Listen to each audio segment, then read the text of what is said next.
안녕하십니까. 지난 시간에 이어서 국제상학 제11강 신용장에 대해서 학습을 하도록 하겠습니다. 자, 먼저 살펴보게 될 내용은 신용장 거래의 기본적 특성에 대해서 살펴보도록 하겠습니다. 신용장에 있어서, 신용장의 적용에 있어서 여러가지 신용장만의 특징이 있을 수 있는데요. 그 신용장의 가장 대표적인 특성으로서 독립성의 원칙과 추상성의 원칙이 있습니다. 독립성의 원칙이라고 하는 것은 매매 당사자 간에 체결된 물품 매매 계약과 신용장 계약은 별도의 독립적 계약이라는 점이 독립성 원칙에 해당이 된다고 볼 수가 있겠습니다. 독립성의 원칙은 그 독립성의 원칙에 따라서 매매 계약과 신용장 개설 계약은 별도이기 때문에 은행은 매매 계약과 관련돼서 신용장 발행의 근거가 되는 이유로 여러 가지로 제기되는 클레임에 대해서 어떠한 책임과 의무를 지지 않는다는 것이죠. 은행이 책임지고 은행이 의무를 이행하는 것은 매매 계약과 관련된 내용이 아니라 오로지 신용장 계약, 신용장을 발행하는 그 계약에 대해서만 은행이 책임을 진다라고 하는 것이 신용장의 독립성 원칙이고요. 신용장의 추상성 원칙이라고 하는 것은 신용장 거래라고 하는 것은 매매 계약의 대금 결제를 위해서 신용장이 사용되어지게 되지만 신용장 거래는 물품이 목적이 아닌 이를 상징하는 서류의 거래로서 이행이 되게 된다는 것이 신용장의 추상성의 원칙이 되겠습니다. 따라서 신용장 조건에 일치하는 서류를 제시하는 수익자는 신용장상의 권리를 주장을 할 수가 있고요. 그리고 거기에 따라서 서류에 대해서 지급, 인수, 매입을 요구하는 데 있어서도 이 은행들은 서류를 검토하는 것이고 서류만으로서 대금 지급의 그 여부를 판단하게 되는 겁니다. 물품을 기준으로 판단하는 것이 아니라 신용장의 조건으로서 매도인이자 수익자에게 요구되어지는 서류를 취급하게 된다는 것이 추상성의 원칙이 되겠습니다. 그래서 이러한 신용장의 독립성 그리고 신용장의 추상성으로 인해서 은행은 어떠한 경우에도 매도인과 매수인 사이에 이루어진 국제물품 매매 계약에 대한 부분에 대해서 어떤 책임이나 의무를 지지 않고 거기에 대해서 개입을 하지 않습니다. 이러한 신용장의 독립성과 추상성은 신용장을 통해서 은행이 대금 결제에 대한 지급 확약을 하도록 하는 데 있어서 매우 중요한 것이고요. 왜냐하면 은행은 매매 계약의 당사자가 아니고 그러한 매매 계약에 대한 어떤 전문적인 지식이나 매매 계약과 관련된 여러 가지 가치 판단을 하는 데 있어서의 어려움이 있기 때문에 신용장의 내용과 서류상의 내용을 판단하고 결정하고 지급 이행하는 것은 그 서류로 국한한다는 것이 은행의 입장이 된다고 볼 수 있겠습니다. 자, 그래서 신용장의 독립성의 원칙이란 신용장은 매매 계약에 근거해서 발행이 되지만 일단 신용장이 발행되면 그 매매 계약과는 독립된 별도의 법률 관계가 형성이 된다라는 것이죠. 그래서 신용장을 통한 신용장 발행에 대한 부분과 매도인과 매수인 사이의 매매 계약, 이것은 서로 무관계다, 관계없다. 서로 물론 매매 계약이 있었기 때문에 신용장이 발행됐다라고도 볼 수 있지만 그 어떤 법적인 관계는 일단 신용장이 어떤 매매 계약에 근거해서 발행이 되게 된 후부터는 신용장과 매매 계약은 아무런 관계없다, 영향 미치지 않는다라는 것이 신용장의 독립성의 원칙이 되겠습니다.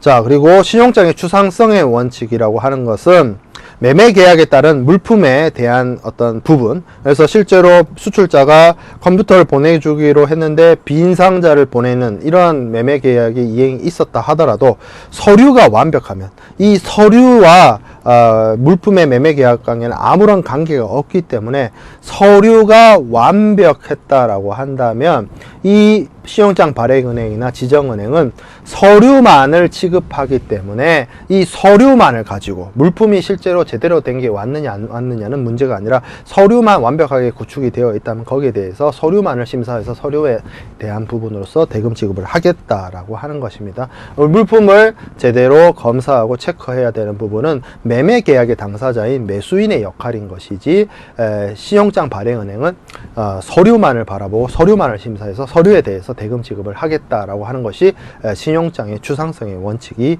되겠습니다. 자, 그래서 이러한 서류 거래의 원칙에 대해서 신용자 거래의 대상은 물품이나 서비스가 아니라 그 서류가 대상이라고 한다는 건칙이 되고요. 이러한 부분은 UCP 600의 5조에 규정되어 있습니다. 그래서 은행은 신용장 조건에 일치하는 서류와의 상한으로 대금을 지급하고 발행은행이 이러한 서류를 수리할지 안 할지에 대한 결정은 서류만을 근거로 결정되어진다라고 볼 수가 있습니다. 자, 그리고 이러한 그 신용장과 관련되어서 신용장의 여러 가지 어떤 심사와 신용장과 관련된 여러 가지 당사자, 신용장 거래의 당사자들의 권리, 의무, 면책을 규정하고 있는 신용장에 대한 국제적인 규칙이 신용장 통일 규칙이 되겠습니다. 그리고 이러한 신용장 통일 규칙과 관련해서 함께 사용되어지는 것이 국제표준은행 간행 ISBP International Standard Banking Practice라고 하는 것이고요. 국제적으로 알려진 은행이 이러한 신용장을 취급하는 데 있어서 널리 알려진 업무의 간행을 이야기를 하는 것인데 원래 이러한 어떤 국제표준은행 간행이란 말이 하나의 어떠한 일반 명사처럼 사용이 되어서 각 은행들이 서류를 심사하고 신용장을 취급하는 데 있어서의 굳어져 있는 여러 가지 업무적인 간행을 지칭하는 것이었습니다. 예전에는. 하지만 신용장 통일규칙은 UCP 600을 발간한 이 ICC가 이 신용장 통일 규칙의 어떤 세부적인 내용을 그 신용장을 취급하는 데 있어서의 여러 가지 세부적인 업무 취급, 업무 규정, 업무 지침을 하나의 출판물로서 내놓은 것이 여기 나와 있는 국제표준은행 간행이라는 이름으로서 출간이 되게 되었고요. 그러다 보니 지금 와서는 이런 국제표준은행 간행이 하나의 그 ICC의 출간물을 지칭하는 말로서도 사용되어지고 있습니다. 자, 신용장 거래의 당사자를 좀 보도록 하겠습니다. 신용장 거래의 당사자는 기본 당사자가 있고요. 그리고 기본 당사자 외에 기타 당사자가 있습니다. 기본 당사자는 신용장 발행은행이 있고요. 그리고 신용장 확인은행이 있을 수 있고요. 그리고 수익자가 있습니다. 신용장 발행은행은 당연히 신용장을 발행을 해서 조건부 지급 확약을 하는 은행이 될 것이고요. 이 신용장 발행은행은 영어 표현으로 issuing bank라고 하는데요. 이 신용장 발행은행 죄송합니다. 이 신용장 발행은행과 동일한 뜻으로서 사용되어지고 있는 말이 개설은행이라는 말이 되겠습니다. 그래서 개설은행의 경우에는 영어 표현으로 오프닝 뱅크라고 하는데요. 많은 교과서와 많은 교수님들이 이 신용장 발행은행이나 신용장 개설은행을 약간 혼용해서 사용을 하고 있습니다. 그래서 개설은행이라고 얘기를 하더라도 그게 신용장 발행은행을 뜻하는 것이고요. 신용장 발행은행이라고 하더라도 그것이 신용장 개설은행을 지칭하는 것이다 라고 볼 수가 있겠습니다.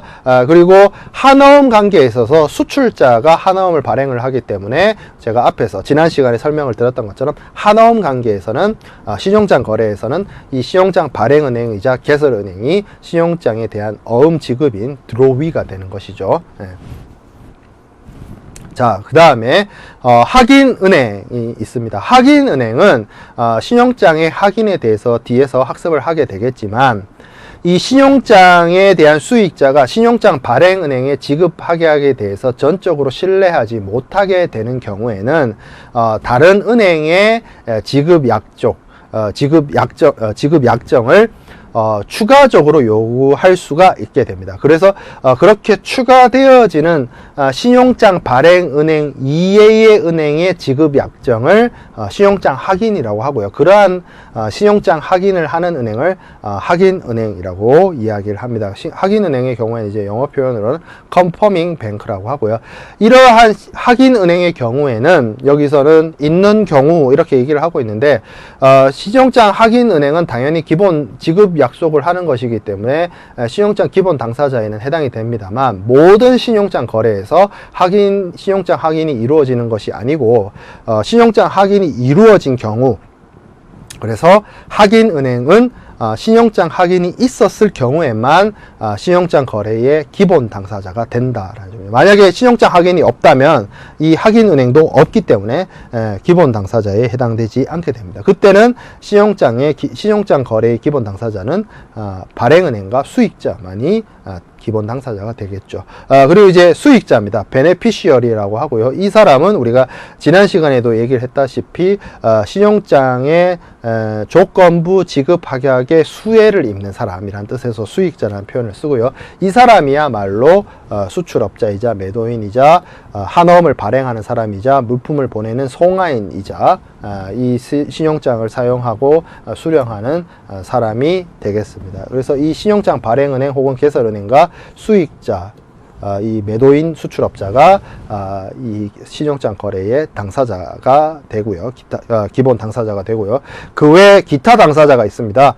기타 당사자의 가장 대표적인 경우가 신용장의 발행을 의뢰를 하는 신용장 발행은행에게 신용장 발행을 의뢰하는 신용장 발행 의뢰인이 있습니다. 어플리컨트라고 하고요. 이 사람은 수입업자죠. 매수인이자 물품을 받는 수화인이 되게 됩니다. 그리고 그 외에도 여러 가지 지정은행들이 나타나게 됩니다. 지정은행이라고 하는 것은 수권된 권리를 받아서 이러한 업무를 수행하는 은행들을 지칭을 하는데요.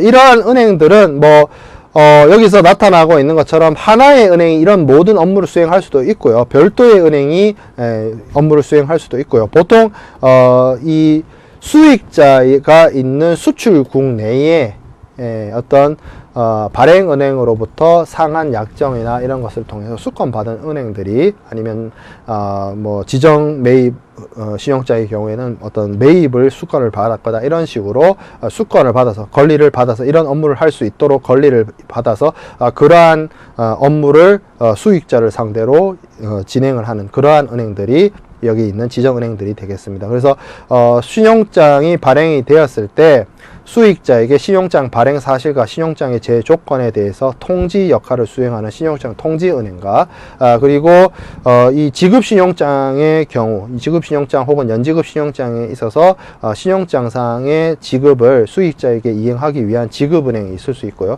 그리고 지난 시간에도 설명을 했다시피 신용장을 어음 할인 매각을 하는 매입을 한다라고 쳤을 때 수익자로부터 할인 기간 경과 이자를 할인한 만큼의 어음 할인을 통해서 한어음을 구매하는 그러한 매입은행도 있을 수 있을 것이고요. 그리고 신용장을 인수를 하게 되면 그러한 인수를 하는 신용장 어음을 인수하는 인수은행도 있을 것이고 그리고 신용장을 양도하게 되면 신용장 양도를 진행하는 양도은행도 있을 수 있을 것이고요. 그리고 이런 지정된 은행과 어떤 신용장 발행은행 사이에 상거래 약정이 안 맺어져 있는 경우에는 중간에 지정은행에게 대금을 결제해주는 상한은행이 존재해서 대금을 지정은행에게 상환을 하고 이 상한은행은 결국 신용장 발행은행으로부터 대금을 회수하는 그러한 기능을 수행하는 상한은행도 나타나질 수 있습니다. 이런 지정은행들은 이게 사용되어질 수도 있고 이러한 은행들이 해당되는 신용장 거래에 따라서 사용되어지지 않을 수도 있게 됩니다.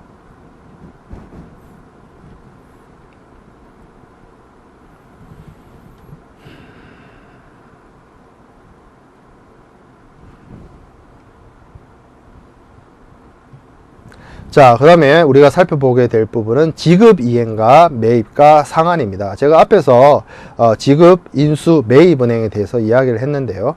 신용장에 대해서 신용장 발행은행이나 신용장 개설은행이 지급 약정에 따른 지급 이행을 할 때에는 기본적으로 지급 이행에 해당이 되는 일람지급, 연지급, 인수지급이 있고요. 그리고 지급 이행은 아니지만 매입은행이 그 신용장상의 수익자로부터 그 한어음과 관련되는 제 서류를 구매하는 매입이 있을 수 있습니다. 그리고 앞서 말씀을 드렸던 것처럼 상환이 있을 수 있겠죠. 발행은행을 대신해서 지정된 은행에게 대금을 결제해주고 나중에 신용장 발행은행으로부터 대금을 회수하는 그런 것들이 리임버스먼트 상환이 있고요. 그 매입을 먼저 보면 매입은 소정기간의 이자, 기간경과 이자만큼의 할인 혹은 수수료, 기간경과 이자를 받고 그래서 한 엄상의 액면 금액으로서 신용장상의 수익자가 신용장상의 수익자로부터 구매를 해오는 것이 아니고요. 신용장에 사용되는 한어음의 액면가보다 보통은 낮은 금액으로서 구매를 해와서 만기일이 도래했을 때 신용장 발행은행이나 신용장 개설은행으로부터 만기 금액을 액면가를 회수하는 그러한 행위, 그렇게 어음을 할인을 해서 구매를 하는 행위를 매입이라고 합니다. 그리고 지급이행이라고 하는 그 부분은 사실상 신용장에 이게 제대로 된 지급 약정의 이행이라고 볼 수가 있는데요. 이 역할을 수행하는 것이 이제 쉽게 말하면 신용장 발행은행이 되겠습니다. 자, 그래서 일람지급이라고 하는 것은 신용장에서 요구하는 서류가 제시되었을 때 신용장에 대한 금액을 액면가액 그대로 주는 행위가 일람지급이 되고요. 연지급은 연지급 확약 의무를 부담을 하고 만기일에 대금을 주는 행위를 연지급이라고 합니다.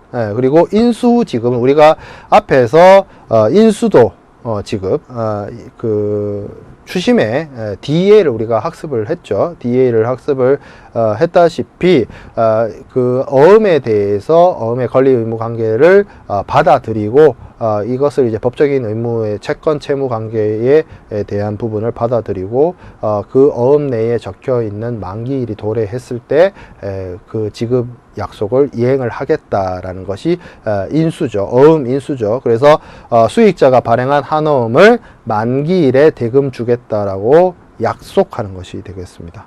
그래서 그걸 수용을 하는 것이죠. 그것이 인수 후 지급이 됩니다. 그래서 일람지급, 연지급, 인수 후 지급. 그래서 이런 부분들이 지급 이행이 됩니다. 뭐 이것을 서류를 받자마자 주거나 일정 기간이 주거나 아니면 서류 받아놓고 어떻게 보면 만기가 도래했을 때 지급을 하거나 우리가 DP, SIT, DP, 유산스, DA를 학습을 했던 것처럼 일람지급, 연지급, 인수지급이 그러한 개념과 맞아 들어가는 부분이 조금 있고요. 그러한 것들이 합쳐져서 신용장 발행은행이나 신용장 개설은행이 이행을 하는 지급 이행을 지칭한다, 의미한다 이렇게 이해하시면 되겠습니다.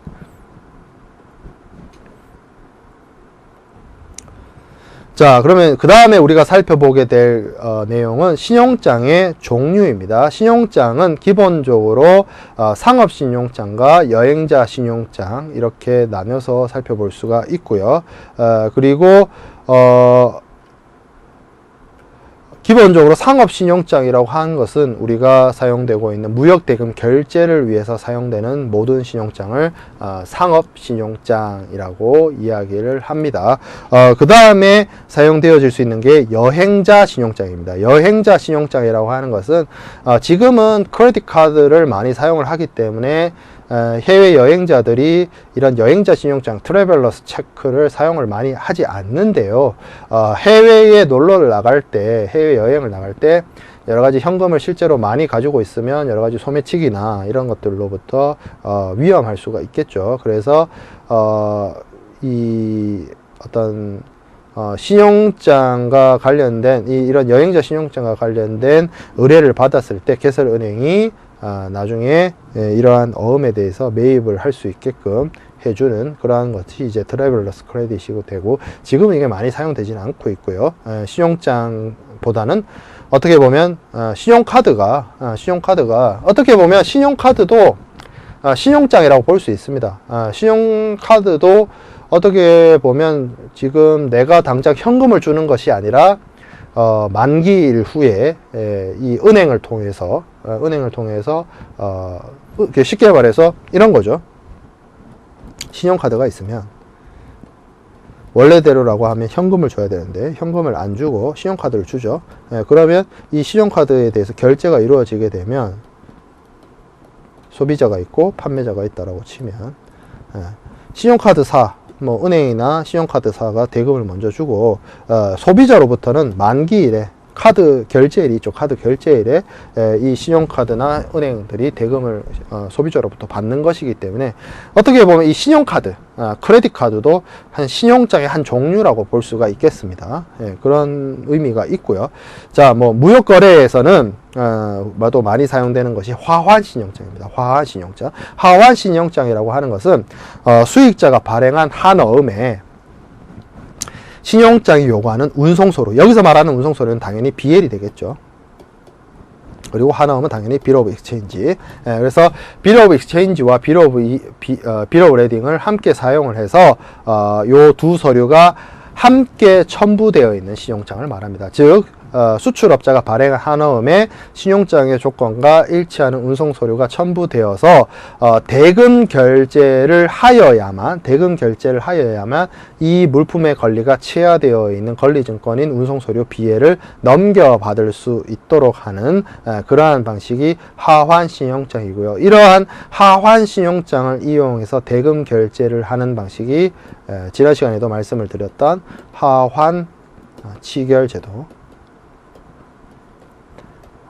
하환 신용장 결제 방식, 하환 결제 방식이 해당이 된다라고 말씀을 드릴 수 있겠습니다. 자, 여기에 반대되는, 이러한 개념에 반대되는 신용장은 무담보 신용장입니다. 무담보 신용장이라고 하는 것은 수익자가 발행한 한어음에 담보로서 운송 서류를 사용하지 않고 그냥 신용장에 대해서 대금 지급만을 약속을 하는 이행을 서류가 함께 사용되지 않는 일종의 신용장, 그런 것들이 무담보 신용장이 되겠습니다. 자, 그 다음에 취소 불능 신용장이 있고 취소 가능 신용장이 있습니다. 취소 불능이란 말은 개설은행이 신용장을 개설해서 수익자에게 그 신용장에 대한 내용을 통지하게 되면 신용장이 사용되어질 수 있는 유효기간 내에는 절대 취소가 할 수 없는 그러한 신용장이 되겠습니다. 그러나 다만 신용자의 관계 당사자이자 기본 당사자인 신용장 개설은행이나 있는 경우에 확인은행 그리고 수익자가 전원의 합의가 있으면 없앨 수 있거나 조건 변경을 할 수 있는 것이 취소 불능 신용장이고요. 취소 가능 신용장은 신용장 개설은행이 수익자에게 사전 통지 없이 언제든지 일방적으로 취소하거나 조건 변경을 할 수 있는 신용장에 해당이 되겠습니다. UCP 600에서는 신용장은 전부 다 취소 불능이다 라고 선언을 하고 있기 때문에 UCP 600이 적용되는 신용장 거래에서는 취소 가능 신용장은 없다, 이렇게 볼 수 있겠습니다. 이런 식의 취소할 수 있는 어떤 지급 약속이라면 누가 그것을 신뢰하고 행동을 할 수가 있겠습니까? 그러니까 실무적으로는 사용되어지거나 적용되기가 어렵다, 이론상으로만 존재한다, 이렇게 이해하시면 될 것 같고요.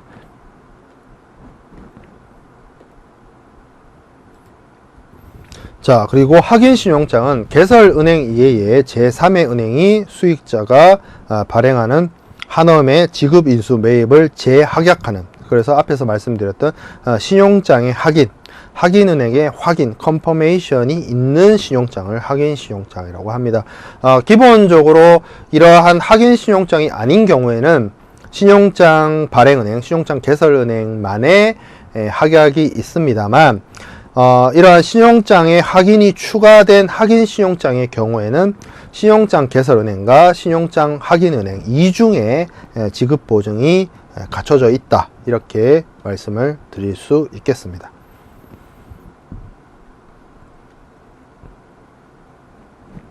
자, 그 다음에 상한 청구 가능 신용장입니다. 상한 청구 가능 신용장은 어음을 매입한 매입은행이 여기서 우리가 앞에서도 이야기했던 한 어음의 기간 경과 이자를 할인한 만큼 선구매를 하는 것이 이제 매입이라고 했는데요. 이 매입은행이 어음 발행인이자 수익자이자 수출자이자 매도인에게 어음 매입 대금을 되돌려달라. 상한 청구를 할 수 있느냐, 할 수 없느냐에 따라서 그러한 상한 청구를 할 수 있다라고 한다면 상한 청구 가능 신용장, 그러한 상한 청구를 할 수 없다라고 한다면 상한 청구 불능 신용장이 되는 것이 내용이 되겠습니다. 그리고 이렇게 수익자가 발행하는 한어음의 매입을 어떤 특정 은행에 제한하고 있지 않는, 매입을 특정 은행에게만 매입을 하도록 하는 경우에는 그러한 신용장은 매입 제한 신용장이라고 하고요. 아무 은행에 가서 신용장의 수익자가 신용장의 매입을 의뢰할 수 있는 그러한 신용장을 자유 매입 신용장이라고 합니다. 그렇게 나뉘어져 있습니다.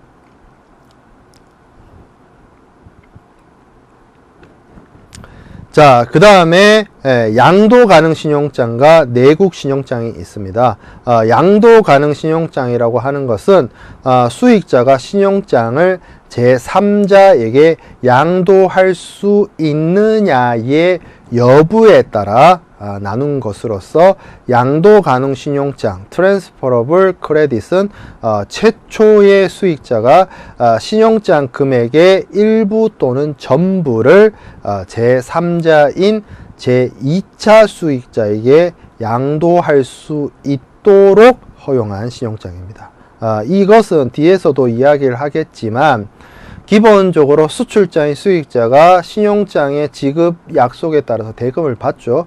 이 부분을 내가 다 먹는 것이 아니라, 내가 다 가져가는 것이 아니라 나에게 물품을 제공해 주었거나 아니면 원재료를 제공해 준 사람에게 일종의 전달, 그래서 신용장의 혜택을 그 사람에게도 바로, 물론 이럴 수 있어요. 내가 대금을 받아서 이 받은 돈에서 그 사람들한테 결제를 해주면 되지 않느냐, 물론 그렇게 할 수 있지만, 이렇게 신용장 양도를 하는 것은 이런 그 수출자이자 원신용장의 수익자에게 물품이나 원재료를 공급하는 사람에게도 어떤 무역 실적으로서의 필요가 있게 하거나, 아니면 원래 수출자는 그렇게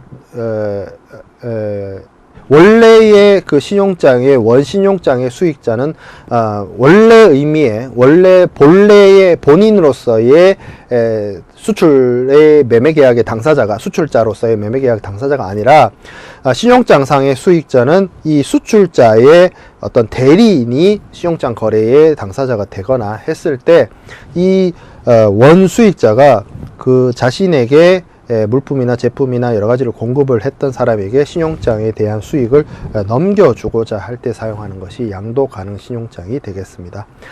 그리고 이와 비슷한 것이 또 내국 신용장인데요. 내국 신용장이라고 하는 것은 수익자이자 매도인이자 수출업자가 자신이 받은 신용장을 근거로 해서 자신에게 물품을 공급한 원자재 공급업자에게 대금 지급을 어떻게 보면 개런티 해주기 위해서 수익자가 받아온 원신용장을 근거로 국내에서 국내 은행이 이 신용장을 바탕으로 그 원자재 공급업자에게 일종의 대금 지급에 대한 보증을 하는 그러한 것을 국내에서 발행되는 내국 신용장, 로컬 크레딧이라고 합니다. 이런 로컬 크레딧을 통해서 수출업자뿐만 아니라 수출업자에게 물품을 공급하고 원자재를 공급하는 국내 업자들의 경우에도 안정적으로 대금을 확보할 수 있고 여러 가지 무역금융 내지는 수출금융 의 혜택을 받을 수 있도록 해주고자 이러한 내국 신용장이 사용되어진다라고 볼 수 있겠습니다. 자, 그 다음에 일란불 신용장과 기한부 신용장이 있습니다. 일란불 신용장이라고 하는 것은 한 어음이 어음 지급인에게 제시가 되게 되면 그 즉시 대금 지급을 해야 되는 우리가 앞에서 살펴보았던 DPS 사이트와 비슷한 것이죠. 일란불 어음을 사용을 해서 이 신용장에 대한 어떤 그 서류가 제시되게 되면 어음 지급인에게 드로이에게 지급이 되게 되면 그 드로이는 바로 대금 결제를 해 주어야 되는 부분을 일란불 신용장 사이트 크레딧이라고 하고요. 기한부 신용장 유산스 크레딧은 우리가 DP 유산스나 DA를 통해서 봤던 것처럼 어음이 지급인에게 제시된 후에 바로 대금 결제하는 것이 아니라 일정 기간이 경과한 후에 대금이 지급되는 기한부 어음을 사용하는 신용장을 기한부 신용장이라고 이야기합니다.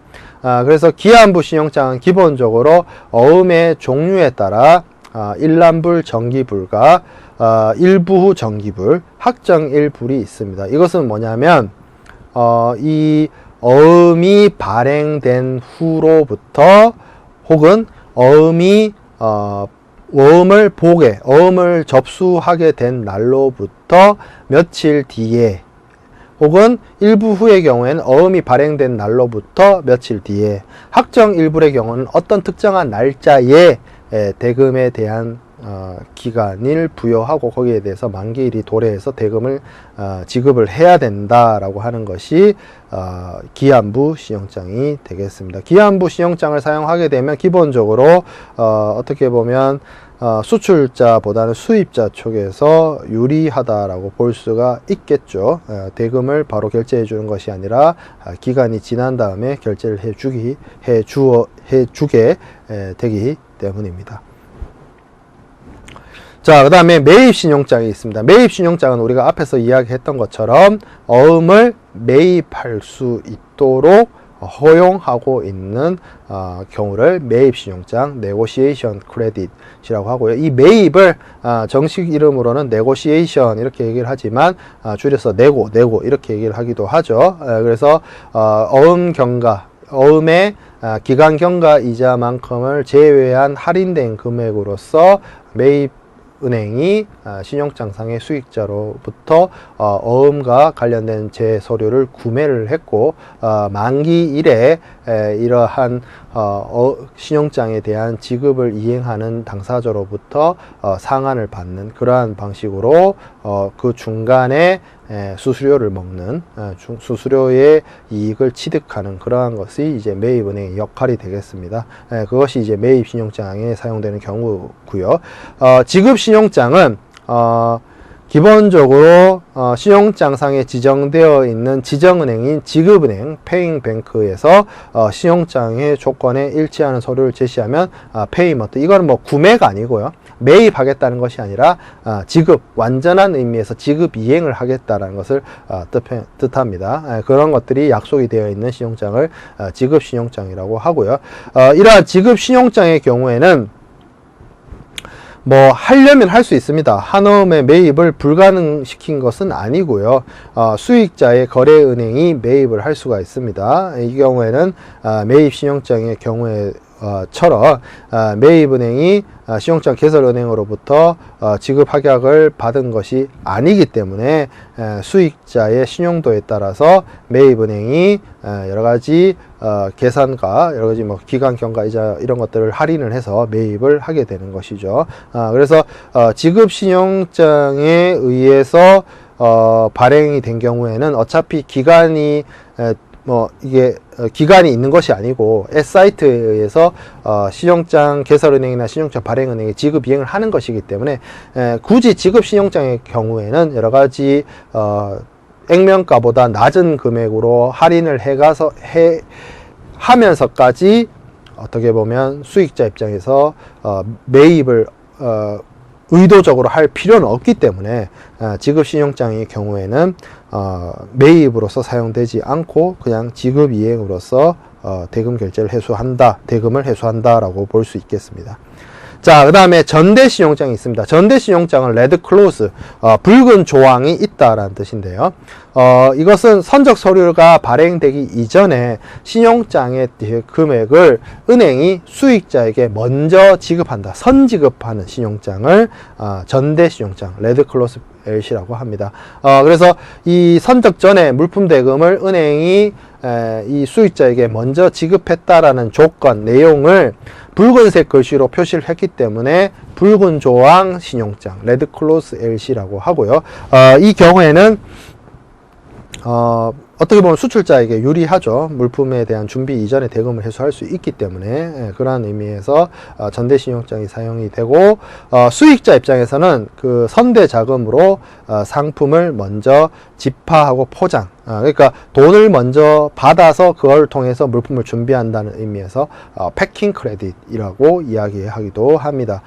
그 다음에 회전 신용장이 있습니다. 리볼빙 크레딧이죠. 리볼빙이란 게 이렇게 회전한다는 뜻이죠. 돌린다는 뜻이죠. 그래서 수출업자와 수입업자 간에 동일한 상품을 계속적으로 반복해서 거래해야 되는 경우에 매 거래 시마다 신용장을 개설하게 되면 비용도 많이 들고 아무래도 번거롭죠. 그렇기 때문에 이거를 매번 하기가 어렵기 때문에 일정한 기간 동안 일정한 범위 내에서 신용장의 그 크레딧이 자동적으로 갱신될 수 있도록, 어차피 계속 반복해서 그걸 물품을 사오고 하니까 이걸 매번 발행을 시키는 것보다 어떻게 보면 자동적으로 갱신을 시켜서 업무를 좀 효율적으로 수월하게 이용할 수 있도록 하기 위한 것이 이러한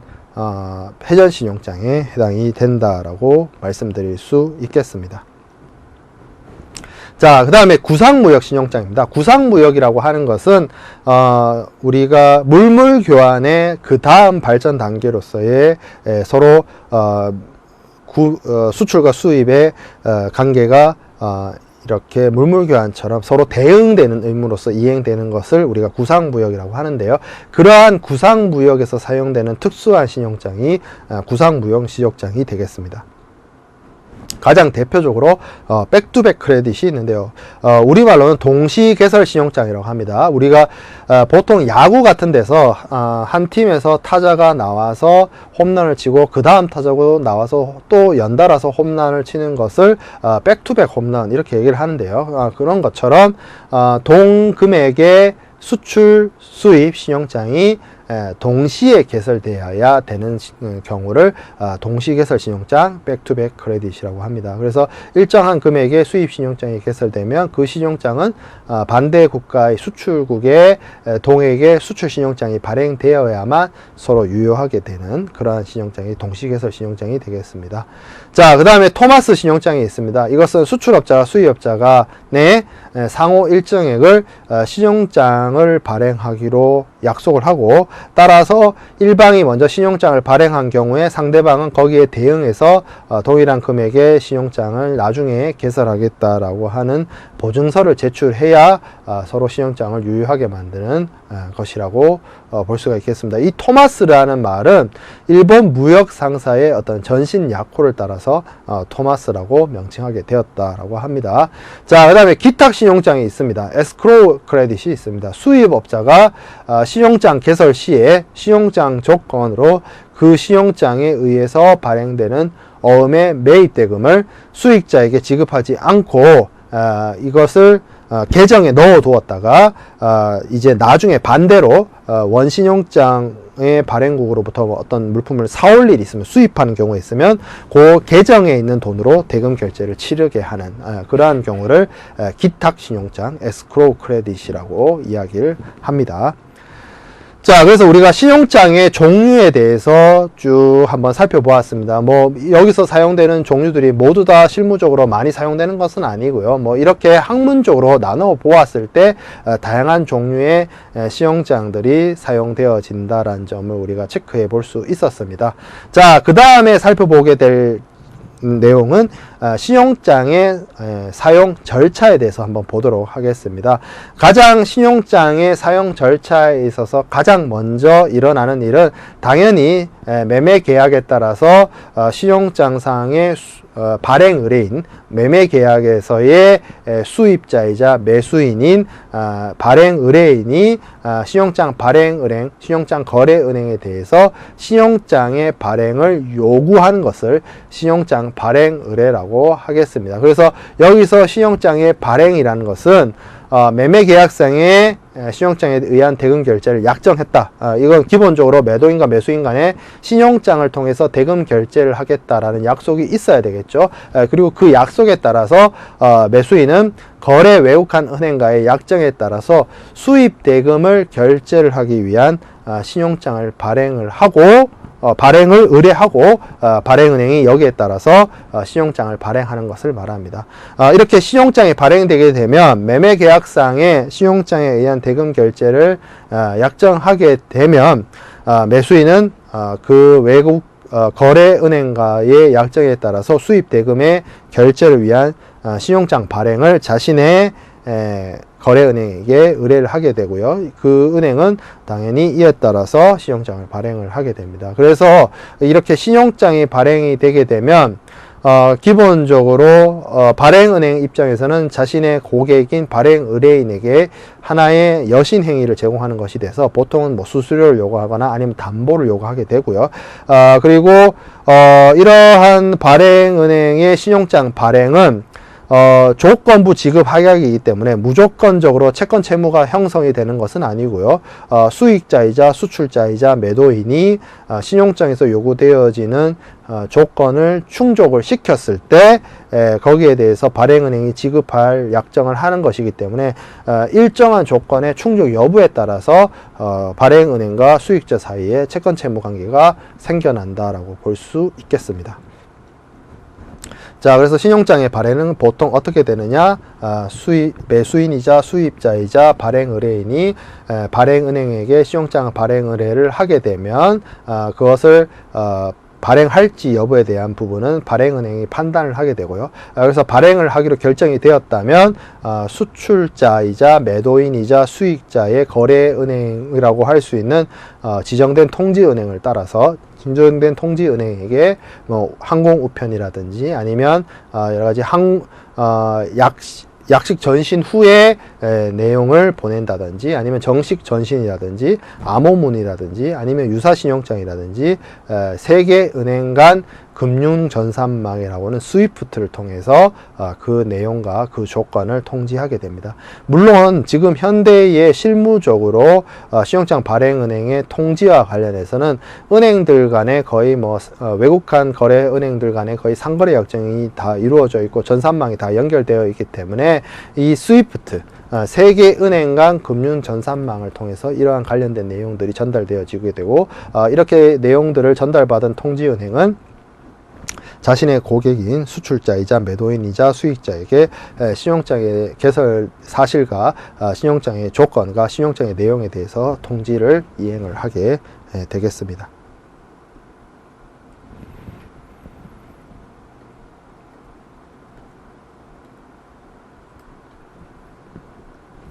자, 그러면 신용장의 통지에 대한 부분을 다시 자세하게 들여다보면 신용장의 통지라고 하는 것은 신용장 발행은행에 의해서 발행된 신용장을 수익자인 해외의 매도인에게 신용장 발행 사실을 통보하는 것이 되겠습니다. 우편 신용장은 수익자에게 직접 통지되고 일반적으로는 이런 우편 방식보다는 최근에 들어와서는 실무적으로는 스위프트를 통해서 발행이 됩니다. 그래서 통지은행을 경유해서 신용장 발행에 따른 통지 업무를 신용장 발행 업무의 연장으로 보고 통지은행은 이러한 독자적 절차에 따라서 이러한 내용을 수익자에게 전달하게 되고요.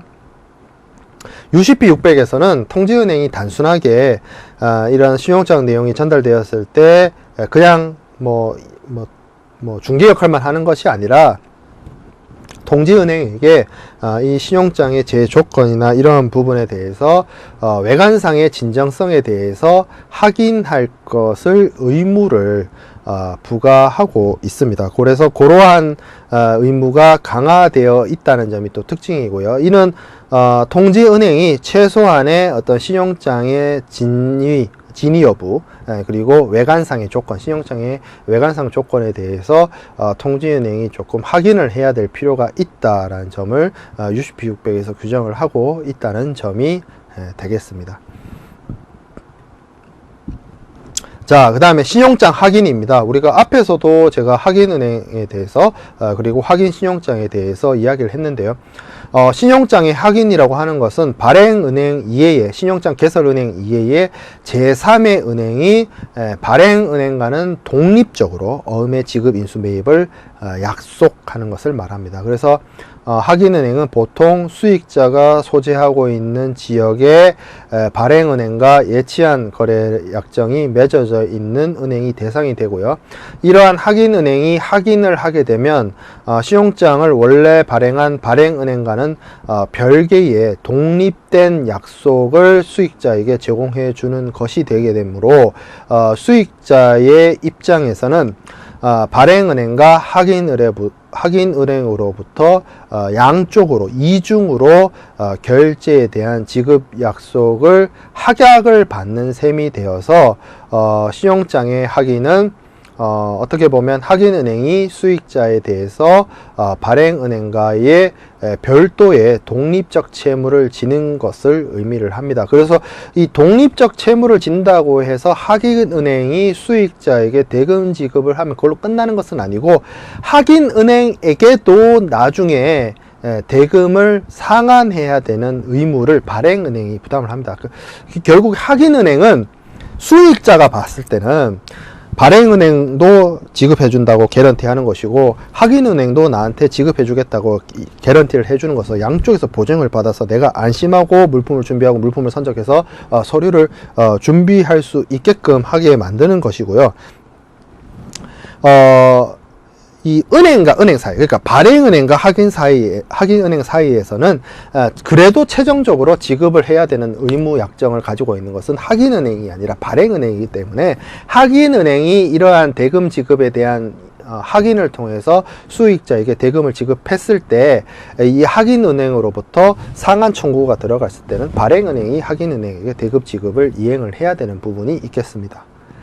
자, 그 다음에 살펴보게 될 내용은 신용장의 조건 변경입니다. 신용장의 내용이 경우에 따라서 필요에 의해서는 신용장의 제조건을 변경을 하거나 혹은 신용장을 취소해야 되는 경우가 발생할 수 있습니다.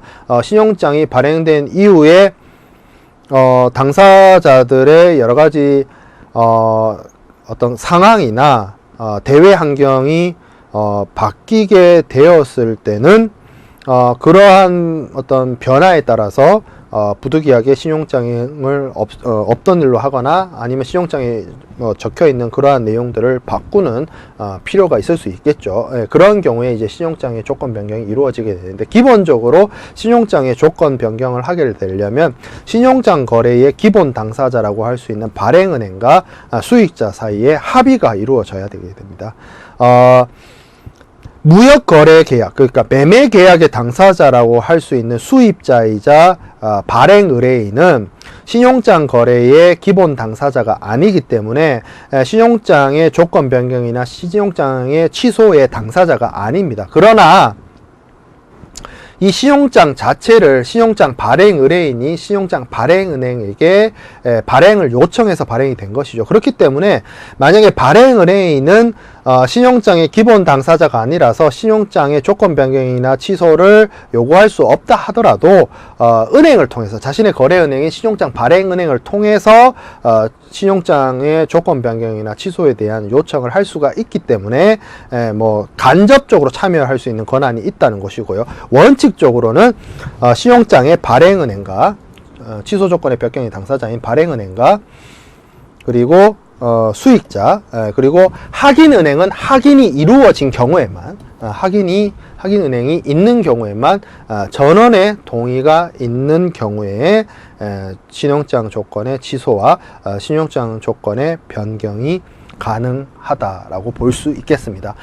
예외로 분할 양도된 신용장의 경우라고 되어 있는데, 뒤에서 신용장 양도에 대해서 이야기를 하겠습니다만, 이렇게 신용장의 수익을 가지고 있는 당사자가 자신이 이 신용장을 통해서 일치하는 일치하는 조건 충족이 이루어졌을 때 은행으로부터 지급을 받을 수 있다는 이러한 권한을 다른 제3자인 제2수익자에게 양도할 수 있거든요. 그러면 이것은 한 명의 제2수익자에게만 넘겨줄 수 있는 부분이 아니라 복수의 제2수익자에게 신용장 양도를 할 수 있습니다. 그러면 만약에 이런 제2수익자가 있다라고 한다면 한 사람은 조건 변경을 찬성하고 한 사람은 조건 변경을 반대했어요. 이 경우에는 조건 변경을 반대한 제2수익자에게는 나머지 사람들이 모두 다 합의를 했다 하더라도 이 조건 변경의 내용이 이 내용을 거절한 제2수익자에게는 적용이 되지 않는다라는 예외가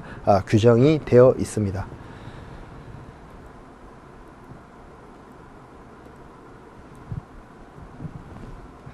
자, 그대로 이어서 신용장 양도에 대해서 나왔네요. 내용을 이제 신용장 양도에 대해서 보겠습니다. 신용장 양도라고 하는 것은 양도 가능 신용장의 권리의 일부 또는 전부를 최초 수익자, 이 최초 수익자가 곧 신용장상의 수익자이자 수출자입니다. 매매계약의 매도인이죠. 이 수출자의 요청에 따라서 지정된 양도은행을 통해서 제2수익자에게, 이 사람이 제2수익자에게 양도를 해주는 것이죠. 양도를 해주는 것인데, 이 제2수익자에게 양도해서 제2수익자가 이러한 신용장을 이용할 수 있도록 하는 행위를 신용장의 양도라고 합니다. 그래서 이러한 신용장의 양도가 이행이 되도록 하기 위해서는 기본적으로 양도 가능 신용장이 발행이 돼야 됩니다. 양도 가능 신용장이란 신용장상에 양도 가능의 어떤 표기가 있어서 이를 통해서 원수익자가 신용장의 양도를 가능하게 하는 신용장을 신용장 양도라고 하고요.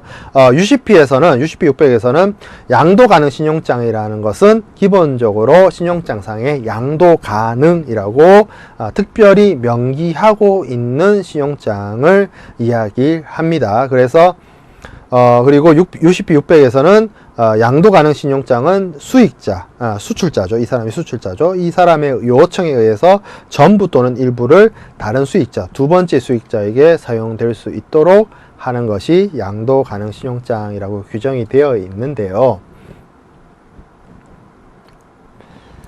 자, 그래서 신용장의 양도에 대해서 보면 원래대로라고 하면 신용장의 거래는 이렇게 이루어지는 것이죠. 그래서 수입자이자 매수인이자 발행인이 의뢰인이 신용장 발행 의뢰를 하면 신용장 발행은행은 이 신용장을 발행을 하고 양도 가능 신용장을 보내게 되는 것이죠. 그래서 양도 가능 신용장이 개설이 되었다는 통지가 수출자이자 매도인이자 첫 번째 수익자에게 전달이 되게 됩니다. 그러면 이 첫 번째 수익자는 양도은행을 통해서, 여기서부터는 이제 수출국 내에서 이루어지는 것이고, 요 거래가 신용장 양도죠.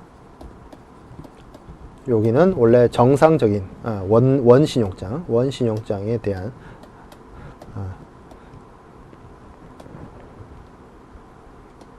원신용장의 거래가 여기서 이렇게 이루어지고, 매도인이자 수출자이자 제1수익자의 요청에 따라서 양도은행이 원신용장의 그 내용을 바탕으로 양도된 신용장을 제2수익자에게 통지를 해서 이 제2수익자도 이 양도된 신용장의 내용에 따라서 일치하는 조건 충족하는 일치하는 제시를 하게 되었을 때 대금을 지급받을 수 있는, 양도은행을 통해서 대금을 지급받을 수 있는 그러한 것이 신용장 양도가 되겠습니다.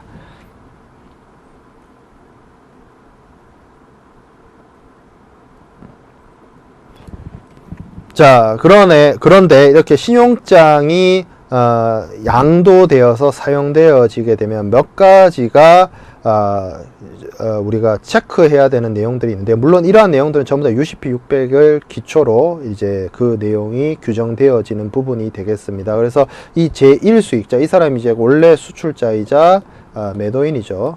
그래서 이 사람이 요청을 해서 신용장, 원신용장에 원래 신용장 발행은행이 있었죠. 신용장 발행은행이 발행한 원신용장의 전부 또는 일부를 양도은행을 통해서 양도가 이루어져야 되는, 물론 이 양도은행도 동의를 해야 됩니다. 이런 내가 신용장 양도를 하는 부분에 있어서 양도를 해서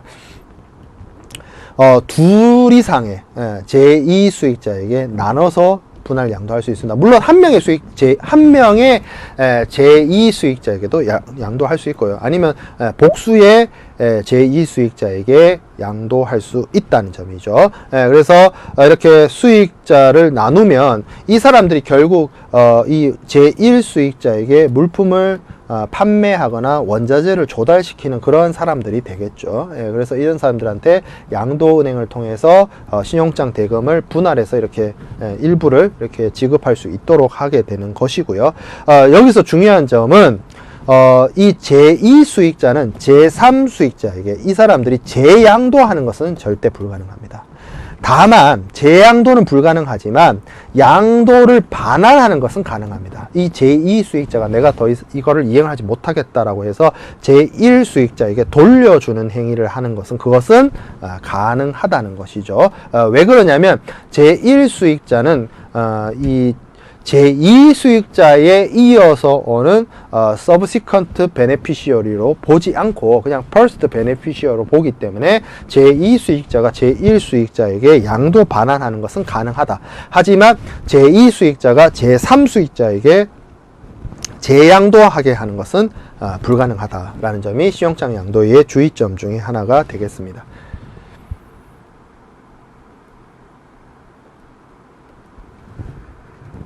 자, 그리고 그 외에도 신용장 양도가 이루어질 때는 이 제1수익자이자 수출자의 입장에서는 양도은행을 통해서 양도를 하죠. 이때 원칙적으로는 이게 원신용장이 있을 거 아니에요. 발행은행이 발행한 원신용장이 있을 것이고, 이 원신용장에는 요구하는 어떤 서류가 있을 것이고, 그 서류가 충족이 되면 어떤 뭐 금액으로서 대금을 지급하겠다라는 내용들이 이 원신용장에 있었을 것입니다. 이 내용을 지금 양도하는 것이잖아요.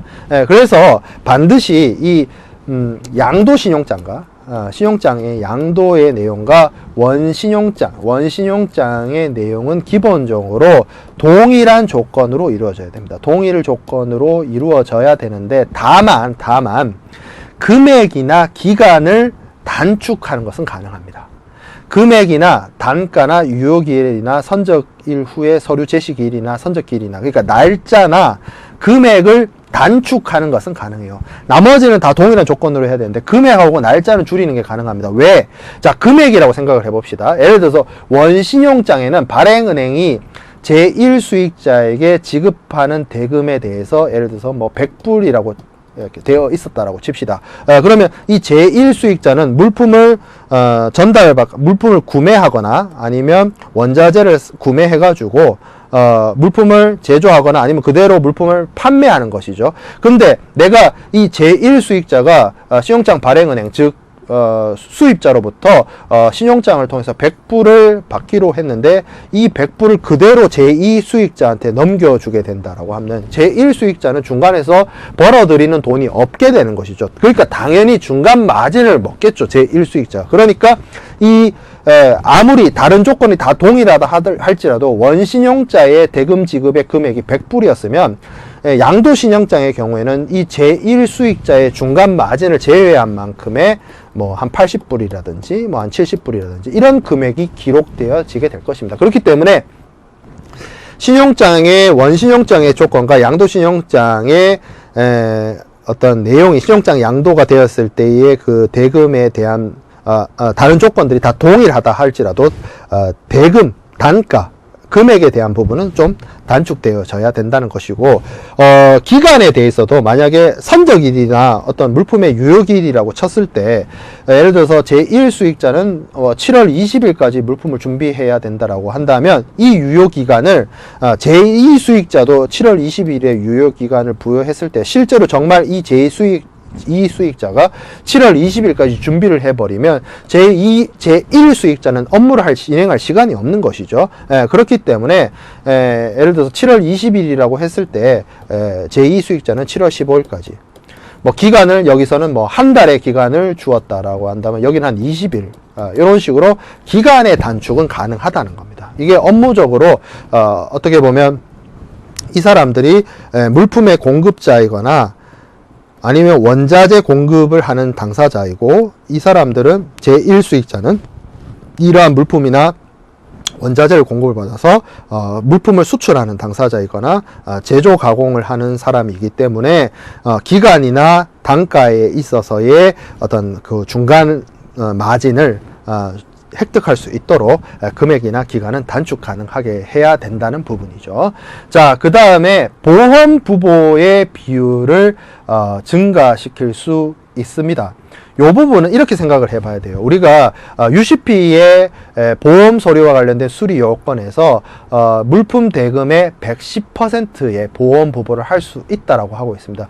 물품의 가액의 110%라고 하는 것은 그 10%는 기대이익입니다. 그래서 기대이익을 붙여서 예를 들어서 100불이라고 한다면 110불로 보험 부보를 할 수 있다는 것이죠.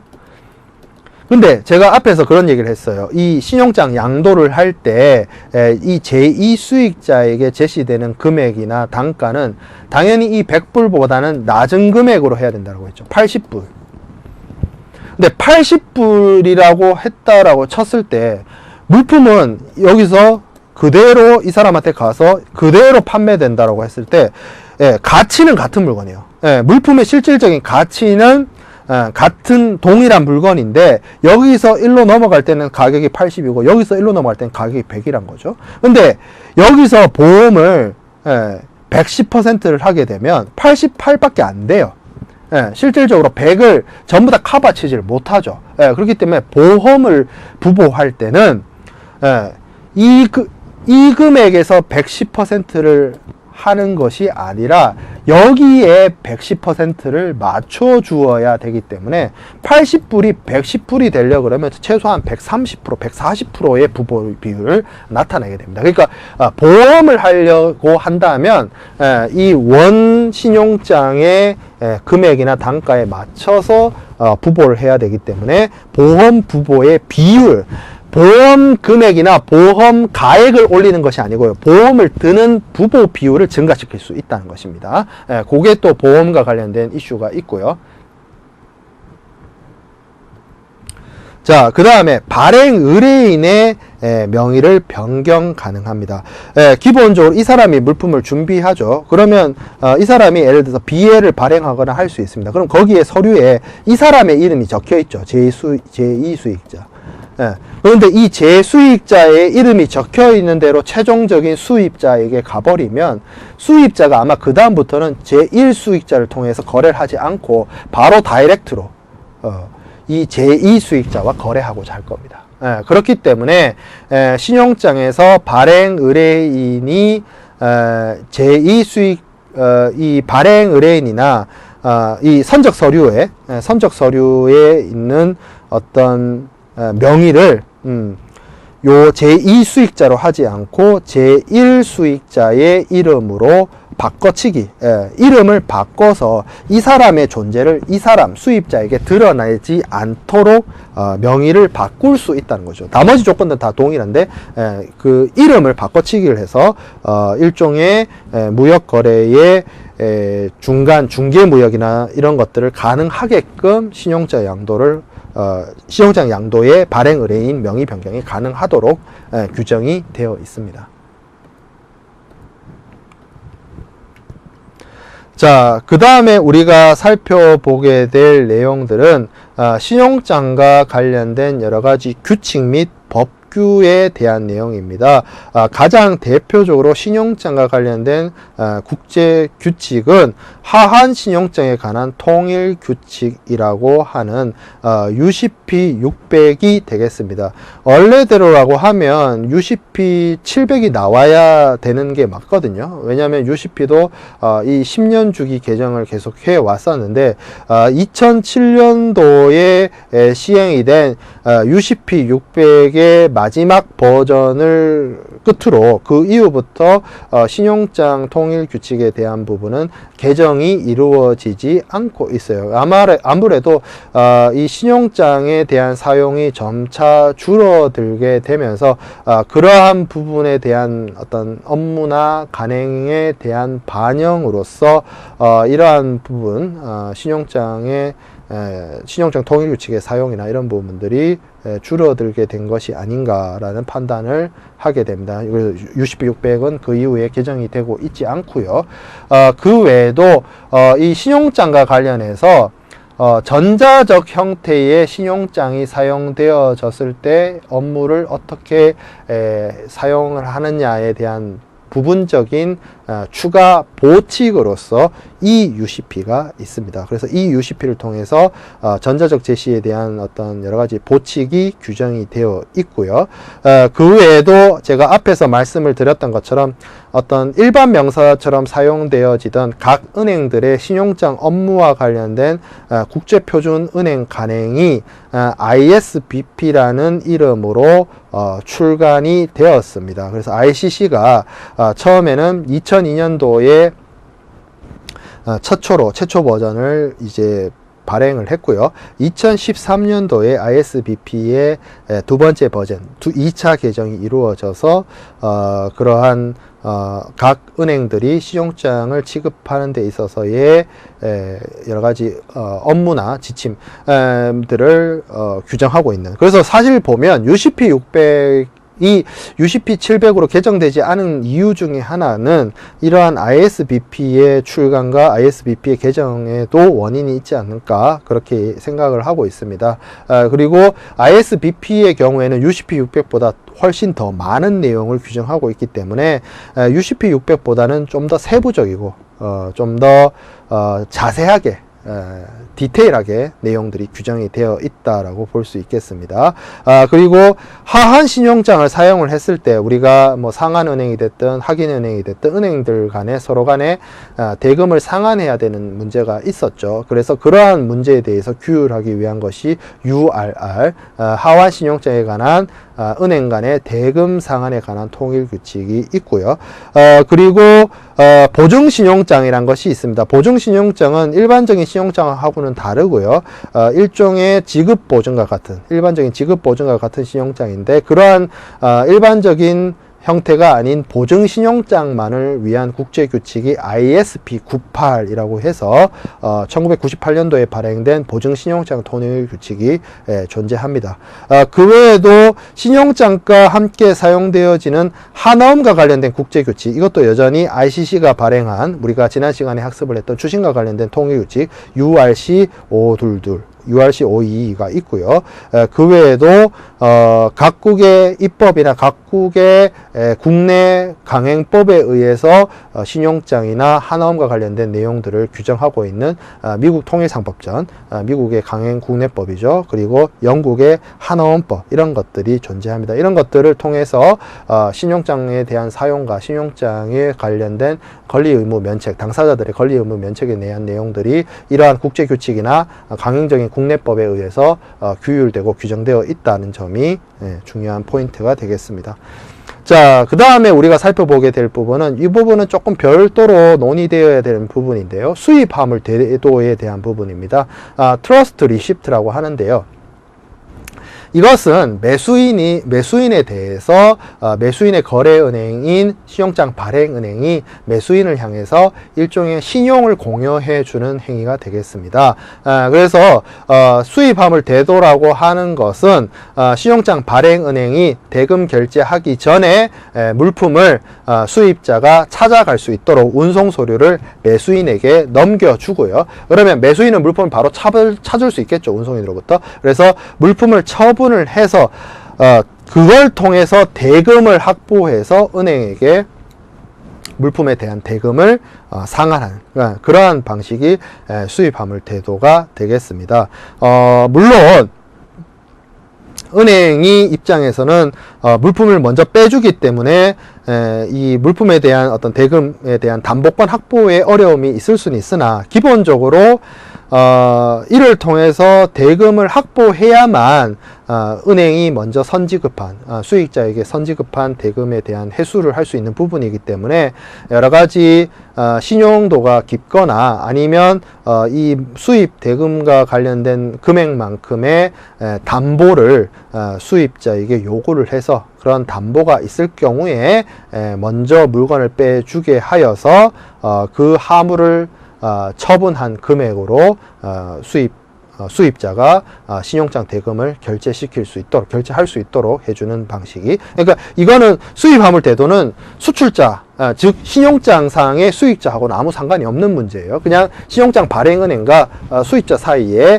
대금 결제를 하는 부분에 있어서 물건을 판매해서 판매한 대금을 통해서 신용장 대금을 갚을 수 있도록 일종의 신용장의 발행은행이 신용장의 발행 의뢰인인 수입자에게 신용 공여를 해주는 행위를 뜻한다라고 볼 수 있겠습니다.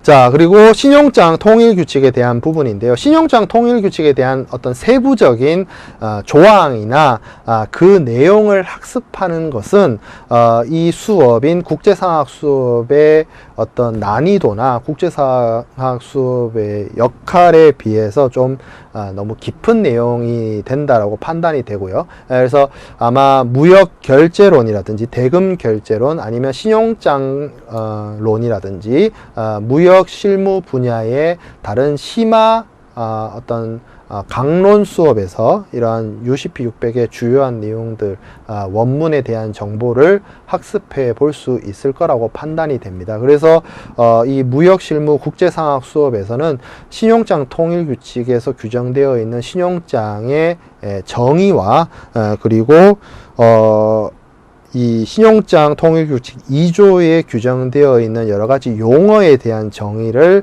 체크하고 이 신용장에 대한 학습을 마치려고 합니다. 그래서 신용장 통일규칙 UCP 600의 제1조에는 신용장은 하한 신용장에 적용된다라고 하고 있고요. 명시적으로 수정되거나 배제되지 않는 한 모든 관계자 당사자를 구속한다라는 신용장의 적용 범위에 대한 내용이 설명이 되어 있습니다. 그리고 신용장 제2조에서는 용어 정의를 하게 되는데요. 이 용어 정의에서 신용장의 용어 정의가 이루어진 부분이죠. 그래서 하나하나씩 우리가 신용장에 대한 내용을 학습한 것을 바탕으로 복습을 하면서 하나하나씩 정리하도록 하겠습니다. 첫 번째가 통지은행입니다. 통지은행은 발행은행의 요청으로 신용장을 수익자에게 통지하는 은행이 통지은행이죠. 그리고 발행은행은 수입자죠. 신용장 발행을 의뢰하는 당사자이고요. 은행의 영업일이라고 하는 것은 서류 심사 기간을 우리가 계산을 할 때 은행이 정상적으로 영업을 하는 날짜를 뜻하고요. 보통 신용장 UCP 600에서는 은행이 서류를 제시받았을 때 서류를 심사하는 기간을 5은행 영업일로 규정하고 있습니다. 그런 부분들이 있기 때문에 은행 영업일에 대한 용어 정의를 했고요. 자, 수익자, 베네피시어리는 당연히 수출자를 의미합니다. 그리고 일치하는 제시라고 하는 것은 조건부 지급하게 조건이 되겠죠. 그래서 신용장의 조건, 첫 번째가 LC, Letter of Credit의 조건, 두 번째가 UCP 600의 규정, 그리고 국제표준은행 간행, ISBP에 일치하는 제시를 했을 때 조건부 확약의 조건을 충족했다라고 하는 것이고요. 자, 하기는 발행은행이 하는 기본적인 확약에 추가해서 일치하는 제시가 이루어졌을 때 지급이행 또는 매입을 하겠다라고 하는 확인은행의 확약을 더 추가하는 것이고, 그러한 확인을 하는 은행을 확인은행이라고 합니다. 자, 그리고 신용장은 취소 불능이고 일치하는 제시, 여기서 말하는 일치하는 제시죠. 일치하는 제시를 했을 때 지급 이행을 하겠다라고 발행은행이 약속, 확약을 하는 것을 신용장이라고 합니다. 그러면 이 지급 이행이란 것은 우리가 일치하는 제시에 대한 규정은 여기 있었죠. 그러면 일치하는 제시가 이루어지게 되면 발행은행이 지급 이행을 하는데, 지급 이행이란 것은 무엇이냐? 신용장이 일람 지급을 하거나 일람 후 지급을 하거나 아니면 만기가 도래했을 때 연지급을 하거나 아니면 인수해가지고 어음을 인수해서 신용장의 바탕으로서 발행된 어음을 채권 채무 관계를 내 것으로서 수용을 대금 지급을 만기일이 도래하면 대금 지급을 하겠다는 약속을 먼저 하고 만기일이 도래했을 때 대금을 지급하겠다라고 하는 것이, 이 세 가지가 일람 지급, 연지급, 인수 후 지급이 지급 이행에 대한 내용이 되겠습니다. 요게 안호죠. 그리고 이 지급 이행에는 매입이 포함되지 않습니다. 자, 그리고 발행은행은 발행 의뢰인의 요청이나 그 자신을 위해서 신용장을 발행하는 은행인데, 비슷한 말로서는 개설은행도 같은 뜻이다. 이슈잉 뱅크, 오프닝 뱅크 같은 뜻이다 라고 이야기를 했죠. 그리고 여기 지급 이행에 포함되지 않는 개념, 매입이라고 하는 것은 기본적으로 은행 영업일 또는 그 이전에 수익자에게 대금을 선지급해주고 만기일이 도래했을 때 지정된 은행이 만기일이 도래했을 때 발행은행이나 지급 이행을 해야 되는 은행으로부터 대금을 만기 금액, 액면 금액으로 받고자 선지급을 통해서 기간 경과 이자를 경감한 할인된 금액으로 먼저 선지급을 하는, 먼저 어음을 구매하는 행위, 그것을 매입이라고 합니다. 지정은행이라고 하는 것은 이러한 지급 이행을 하거나 아니면 이런 매입을 할 수 있도록 권한을 받은 수권된 은행을 의미를 하고요. 제시라고 하는 것은, 프리젠테이션이라고 하는 것은 신용장에 근거해서 발행된 서류를 발행은행이나 지정은행에게 넘겨주는 행위를 제시라고 하고요. 제시인이라고 하는 사람은 당연히 이러한 서류를 넘겨주는 당사자를 제시인이라고 합니다. 자, 그리고 서류와 관련된 해석에 있어서는 기본적으로 이 신용장상의 물품이나 이런 것들을 나타낼 때는 기본적으로 단수용으로 사용돼도 되고 복수용으로 사용돼도 되고요. 기본적으로, 그리고 신용장은 취소 불능입니다. 취소 가능 신용장은 UCP 600이 적용이 안 돼요. 그리고 신용장과 관련돼서 서명을 할 때는 손으로 하든 기계로 하든 스탬프로 하든 상징, 이 상징이 쉽게 말하면 도장입니다. 도장. 그래서 도장으로도 할 수가 있습니다. 그런 것들이 서명 방식이고, 그리고 어떤 요건을 충족시키로 보는 이는 서류상의 서명이나 표시나 스탬프를 통해서 공인이나 사증이나 증명된 증명들을 충족시킨다라고 볼 수가 있고요. 다른 나라에 있는 은행의 지점, 예를 들어서 우리은행의 LA 지점, 뭐 어떤 특정한 K은행의 뉴욕 지점, 이런 것들은 기본적으로 독립된 은행입니다. 그리고 서류 발행인을 나타내는 용어, 예를 들어서 운송 서류를 발행한 당사자 아니면 보험 서류를 발행한 당사자를 수식하는 용어로서 인류의 저명한, 자격 있는, 독립적인, 공인된 이런 애매모호한 표현을 사용을 할 때는 그렇게 큰 의미를 두하지 않고 수익자를 제외한 당사자하고 어떤 발행인도 그러한 서류를 발행하도록 허용합니다. 자기가 그렇게 표현을 하는 거니까 의미를 부여하지 않는 부분이고요. 모호한 단어의 경우에 무시합니다. 신속한이라든지 즉시라든지 ASAP, 가능한 빨리, 이런 것들은 되도록이면 서류에서 사용하지 않는 것이 좋고요. 사용되더라도 무시해 버립니다. 그리고 on or about, 우리가 보통 날짜를 표현할 때나 뭐 아니면 어떤 기일을 얘기를 할 때 in이나 on을 쓰는데 그런 걸 쓰지 않고 on, all, about을 쓰면 on, all, about이 어떤 특정한 날짜 앞에 이렇게 찍혀 있게 되면 그 해당되는 날짜 앞에 5일, 뒤에 5일을 그 해당되는 날짜로 봅니다. 그래서 물품에 대한 선적 시기를 정하거나 할 때 이런 식으로 사용되어질 수가 있고요. 그리고 선적일을 결정을 할 때 몇 날 며칠까지 물품을 선적해라 라고 할 때 어떤 날짜를 표시할 때 to나 until이나 till이나 from이나 between이라는 용어가 사용이 되면 요런 전치사들이 사용이 되게 되면 그 언급되고 있는 날짜를 포함을 합니다. 반대로 before나 after를 사용하게 되면 그 날짜를 뺍니다. 그리고 선적일이 아니라 만기일, 예를 들어서 이 선화증권 신용장의 만기일이나 이런 것들을 규정을 할 때 from이나 after라는 용어를 사용하게 되면 그 날짜는 제외되게 됩니다. 그리고 뭐 전반월, 뭐 후반월, 어떤 특정한 달의 초순, 중순, 하순, 이거는 우리말의 개념하고 유사한 개념이죠. 이런 표현들을 용어들을 신용장에서 사용되어질 수 있습니다. 그런 용어 정의들, 내용에 대한 정의들이 신용장 통일규칙 UCP 600에 있고요.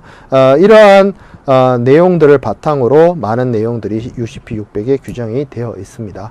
그래서 이를 통해서 우리가 신용장을 통한 대금 결제 방식에 대해서 우리가 간략하게나마 살펴보았고요. 지난 시간과 이번 시간을 통해서 매수인의 의무라고 볼 수 있는 대금 결제와 관련된 내용들을 학습을 해 보았습니다. 그래서 다음 시간에는 수출자가 수입자, 매도인이 매수인에게 물품을 전달하기 위해서는 반드시 필수 불가결하게 필요한 것이 국제 운송이죠. 그래서 국제 운송에 대한 주요 내용들을 다음 시간에 학습해 보도록 하겠습니다. 감사합니다.